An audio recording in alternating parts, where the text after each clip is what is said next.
Voilà, merci beaucoup et bonjour à toutes et à tous. Merci de nous avoir offert cette opportunité pour pouvoir partager avec vous les résultats de l'étude biocomportementale sur la vulnérabilité des personnes handicapées réalisée au Sénégal en 2015.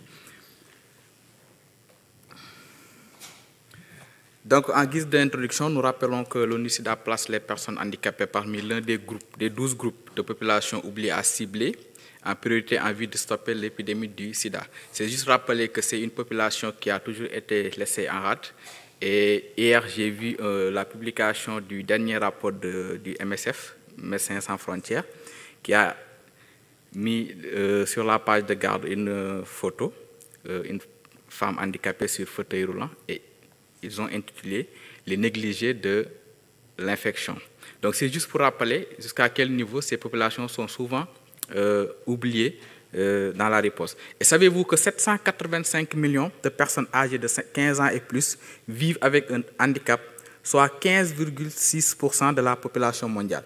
Et tout à l'heure, il y a quelqu'un qui parlait un peu de la taille des populations. Donc les populations handicapées au niveau mondial occupent aujourd'hui une place importante concernant les données statistiques.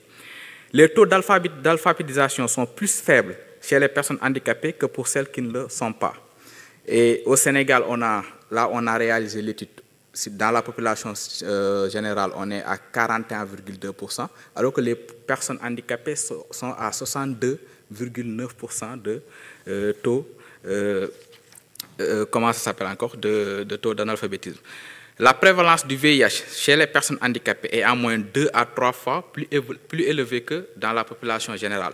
Et ça, c'est également une information que cette étude qu'on va partager avec vous, qui va confirmer cette information.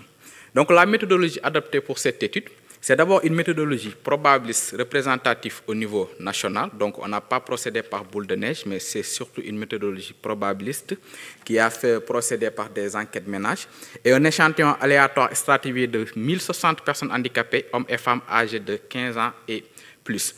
Donc, sur 3 zones, comme c'est une étude qui couvrait au niveau le territoire national, on avait divisé le pays en 3 zones. La première zone, c'est zone 1 Dakar, qui est la capitale. La zone 2, constituée de 2 pays qui sont au sud du Sénégal, Kolda et Sédhiou.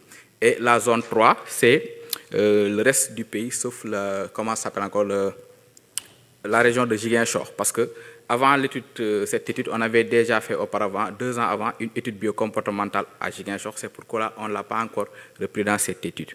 Donc, pour l'identification des personnes handicapées, parce que l'étude s'est déroulée en 2 phases. Il y a d'abord une étape pour l'identification des personnes handicapées et une seconde étape pour l'administration du questionnaire biocomportemental. Et l'identification des personnes handicapées s'est fait avec un outil mondialement reconnu qu'on appelle le Washington Group, qui classifie les types de déficiences en 6 types. Mais là, on parle de Washington, comment ça s'appelle encore, de questionnaire de série modifié du Washington Group, parce qu'on avait ajouté un 7e type de déficience qu'on appelle les déficiences multiples. Mais cette étude sera réalisée dans les autres pays et on va utiliser textuellement le Washington Group et également en une seule étape au lieu de 2 étapes. Donc, il y a un volet quantitatif et un volet qualitatif de l'étude. Le volet quantitatif consiste à l'administration d'un questionnaire comportemental et aussi une opération de dépistage du VIH, de la syphilis et de l'hépatite. Un volet qualitatif sous forme de focus group, 6 focus group, 3 entretiens individuels approfondis par zone et 3 récits de vie avec les personnes handicapées victimes de violences. Pour les résultats, là, comme je l'ai dit tout à l'heure, les personnes handicapées ont un taux de prévalence de 1,9%, alors que dans la population générale, on est à 0,7%, ce qui montre que le taux de prévalence est 2, voire même 3 fois plus élevé que la prévalence dans la population générale. Et cela s'explique par des facteurs, parce que ces personnes sont souvent victimes de violences. Ils sont également les personnes les plus touchées par le phénomène de la pauvreté. Leur niveau d'accès aux services également est limité, mais également leur niveau de connaissance au VIH est également limité. Même pour les infections syphilis, la syphilis, on voit que les personnes handicapées sont à 7,6%. L'hépatite, ils sont à 14,1%, alors que dans la population générale, nous sommes à 11%. La séroprévalence du sida et des IST par sexe. On voit que également les femmes handicapées sont plus touchées par l'épidémie que les hommes. Les hommes sont à 1,3%, alors que les femmes sont à 2,5% pour le VIH, 8,1% pour la syphilis et 9% pour l'hépatique et 20,9% pour les hommes.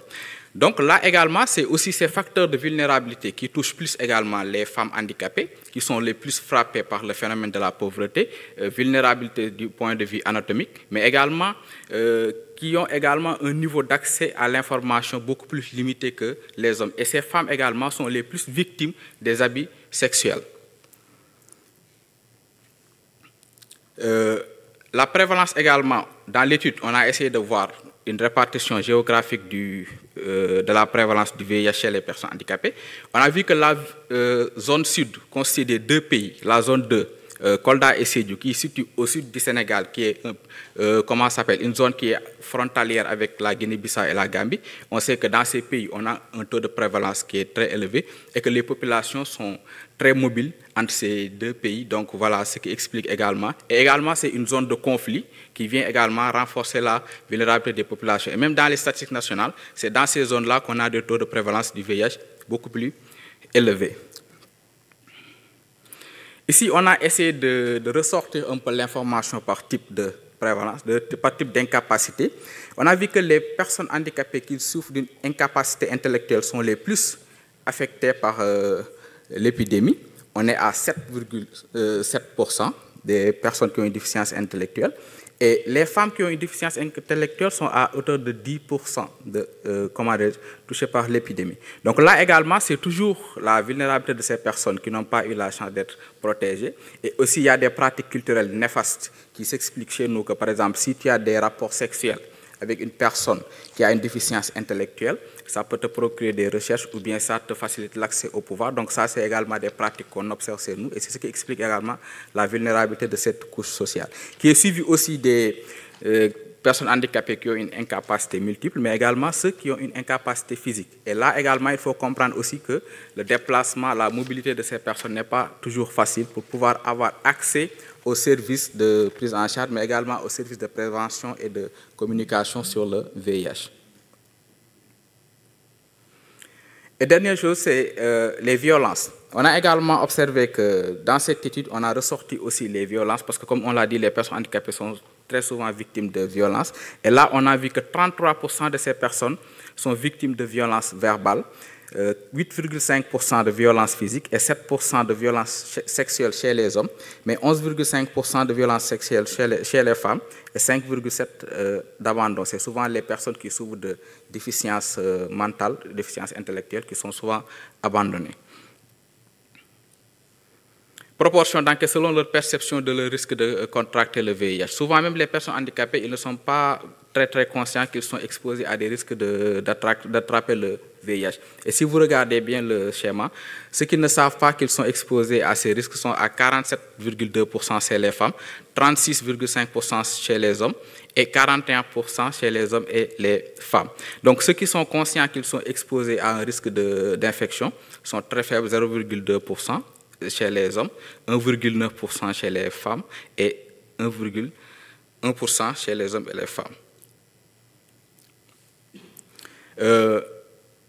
Concernant l'utilisation du préservatif également, dans cette étude, on a constaté que les personnes handicapées ont un accès limité du préservatif. Seuls 24,4% ont utilisé le préservatif au moins une fois au cours de leur vie. Cependant, 61,8% connaissent les lieux où s'en procurer. Mais même s'ils connaissent les lieux où ils peuvent avoir du préservatif, des fois, c'est des questions de mobilité également qui posent problème. Ou bien d'autres personnes handicapées à l'intérieur du pays ont besoin de plus d'une heure pour se procurer de préservatifs, ce qui vient quand même renforcer leur vulnérabilité face au VIH. Pour terminer, en guise de conclusion, on peut dire que l'inclusion des personnes handicapées dans la prévention, la protection et la promotion de la santé est essentielle en vue d'arriver à des politiques, des interventions et des services adaptés aux besoins de cette population qui est vulnérable. Et pour cela, nous pensons que l'amélioration de l'accès des personnes handicapées aux informations sur la prévention et la transmission du VIH à travers l'utilisation d'outils inclusifs adaptés à la cible est importante. Parce que le fait qu'ils n'ont pas accès à l'information, c'est souvent les outils que nous utilisons qui ne sont pas inclusifs et qui ne sont pas adaptés aux différents types d'incapacités. Donc, il serait bien qu'au niveau des outils, qu'on essaie de développer des outils de communication beaucoup plus accessibles à cette populations vulnérables.